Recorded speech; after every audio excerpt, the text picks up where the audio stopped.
Olá, bem-vindo à nona aula de Relações Interorganizacionais com o tema Aprendizagem e Cultura Interorganizacional.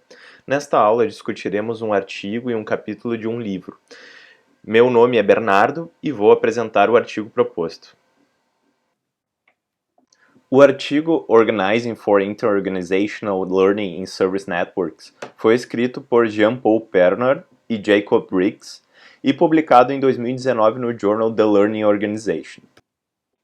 O primeiro autor, professor Jean-Paul Pernod, é doutor em administração e atualmente é professor de marketing e inovação para negócios na Universidade de Aarhus, na Dinamarca. Já o segundo autor, professor Jacob Briggs, é doutor em administração industrial com foco em gestão da inovação e doutor em comunicação empresarial, e atualmente é professor de inovação e aprendizagem organizacional na Universidade de Aalborg, também na Dinamarca. O artigo inicia comentando sobre a busca constante de inovação estratégica por parte das organizações e propõe o estudo de trazer a literatura de aprendizagem organizacional para um fenômeno emergente que está ganhando atenção na academia, as redes de serviço. Logo após isso, os autores definem rede de serviço como duas ou mais empresas e/ou organizações que, nos olhos do consumidor, são responsáveis pelo fornecimento de experiência de serviço totalmente conectada. Ainda na introdução do artigo, os autores trazem 3 linhas de pesquisa que estão divididas às redes de serviço.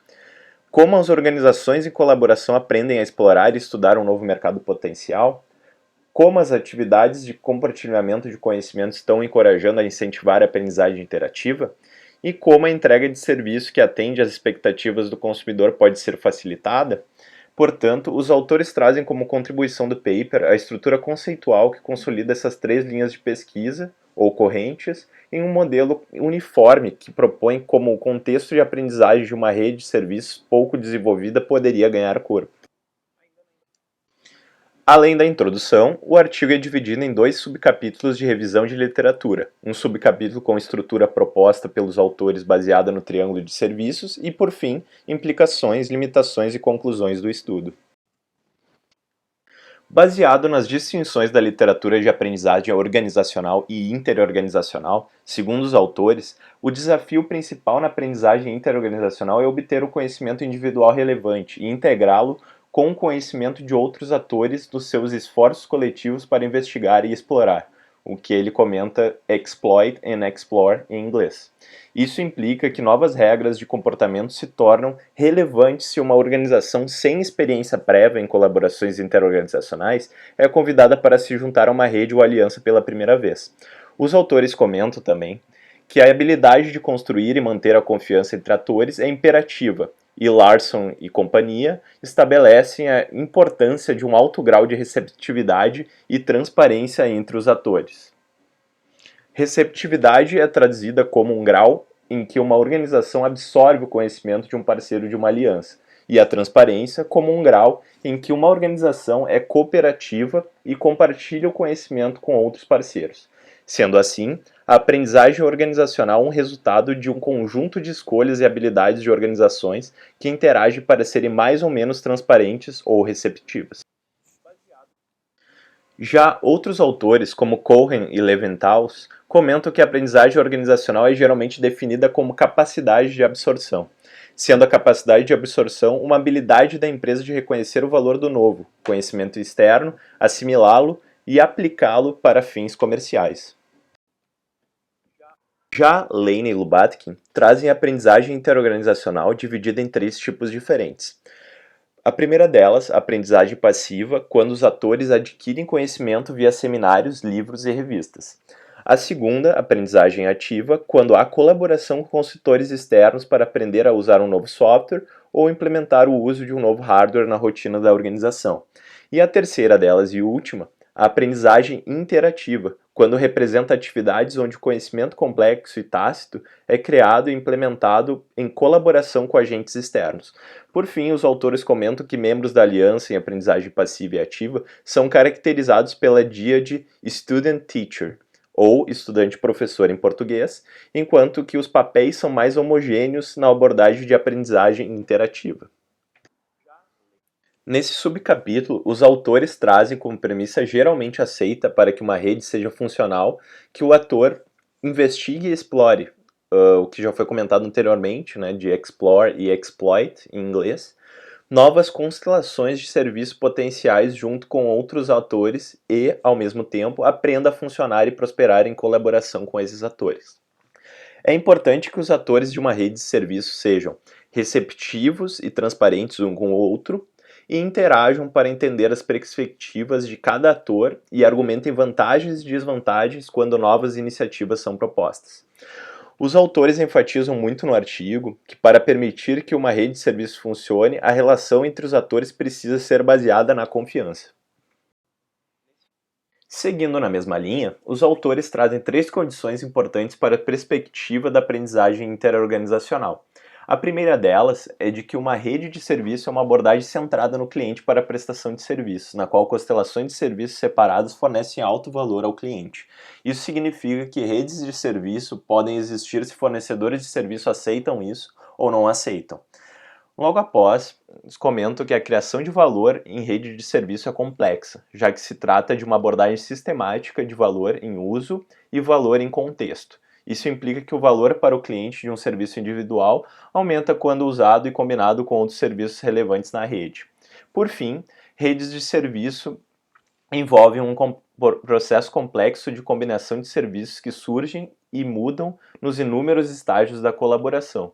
Apesar de ser difícil fazer uma predição sobre o resultado de processos de rede de serviço, a coordenação entre atores pode aumentar condições para aumentar o valor para o cliente.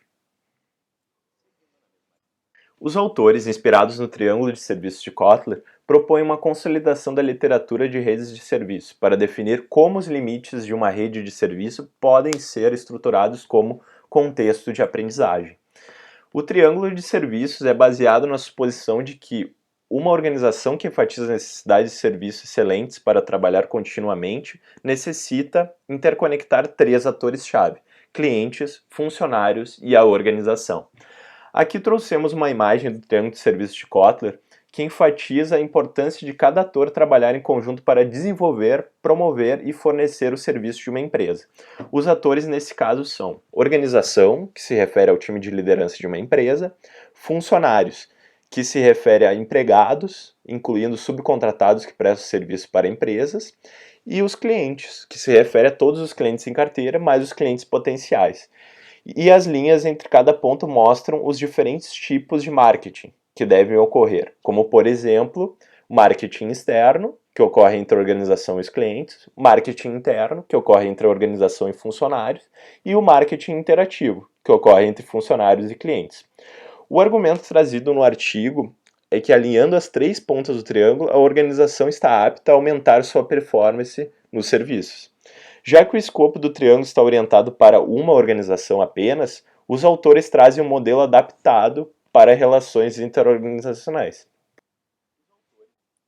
Portanto, os autores trazem um novo modelo, modificando os funcionários e organização, anteriormente propostos no modelo de Kotler, por atores e organização em rede. Nesse novo modelo proposto, o autor traz 3 ligações novas entre os envolvidos do triângulo, sempre coligados com a aprendizagem interorganizacional, que está ilustrada dentro do triângulo. A primeira delas é Make the Promise, ou Fazendo a Promessa em português, que tem como objetivo identificar novos atores potenciais na rede de serviço e criar uma proposição de valor compartilhada, seguido por Enabling the Promise, ou Permitindo a Promessa em português, que tem como objetivo avaliar as expectativas dos atores e combinar habilidades e conhecimento que são relevantes para a proposição de valor compartilhado. E por fim, Keeping the Promise, ou Mantendo a Promessa em português, que tem como objetivo modificar e facilitar o processo de entrega entre os fornecedores de serviço, de modo que a rede de serviço é mais propensa a fornecer experiências positivas ao cliente. O estudo traz algumas implicações teóricas, como a identificação de barreiras-chave e oportunidades para a aprendizagem interorganizacional que existe no novo contexto de aprendizagem, que se transforma em um tipo de colaboração orientada ao marketing. A estrutura constrói um modo interativo de aprendizagem proposto por Lane e Lubatkin e enfatiza a importância do comportamento de atores da rede de serviço relacionados à receptividade e à transparência, proposto por Larson e companhia, para gerar a confiança entre eles, proposto por Dovey. Além de implicações teóricas, o artigo traz implicações gerenciais, como, por exemplo, a habilitação de profissionais de negócio em qualificar o trabalho em relação à criação ou retenção de uma rede de serviço na busca compartilhada por criação de valor através da estrutura proposta pelos autores. Além disso, os autores comentam sobre a importância de investir tempo para construir uma relação forte entre os atores e também a importância dos autores de organizações diferentes se empenharem em processos de negociação de significado de como e porquê. Aqui trazemos algumas limitações evidenciadas no artigo, como, por exemplo, a estrutura proposta pelos autores, que representa uma resposta apenas simplificada para tratar a complexidade da aprendizagem interorganizacional em redes de serviço. Além disso, vários fatores externos não foram analisados, como, por exemplo, condições de mercado, economia nacional e avanços em tecnologia. A estrutura pode ser um ponto de partida para demais estudos teóricos e testes empíricos. Nas conclusões, mais uma vez os autores evidenciam o objetivo do seu estudo de discutir como a geração de uma rede de serviços que pode ser qualificada de uma perspectiva de aprendizagem interorganizacional. Os autores juntam esforços para a criação de uma estrutura que propõe a consolidação de literatura de rede de serviços, sendo o foco maior no cliente, na entrega do serviço e no gerenciamento. Esses são os principais pontos tratados nessa estrutura. Inspirados no triângulo de serviços de Kotler, a consolidação representa a estrutura do contexto de aprendizagem para atores de rede de serviço. Essa estrutura pode ser utilizada para entender os processos de interação que precisam para identificar, criar e entregar valor agregado para clientes e para atores da rede de serviço. Mais especificamente, a literatura sobre aprendizagem interorganizacional é utilizada para sugerir como atores em redes de serviço via aprendizagem interativa, podendo criar novos conhecimentos sobre os clientes e o mercado, ao reconhecer oportunidades para novas constelações de serviço ou melhorar ou estender constelações de serviços já existentes. O foco nesse processo está nas interações dos atores de rede de serviço que precisam ser transparentes e receptivos para gerar confiança entre eles. O argumento é que essas atitudes e comportamentos podem resultar em uma forte colaboração, que permite a criação de valor e, portanto, contínua relevância da organização de atores individuais e de sua rede de serviços compartilhados.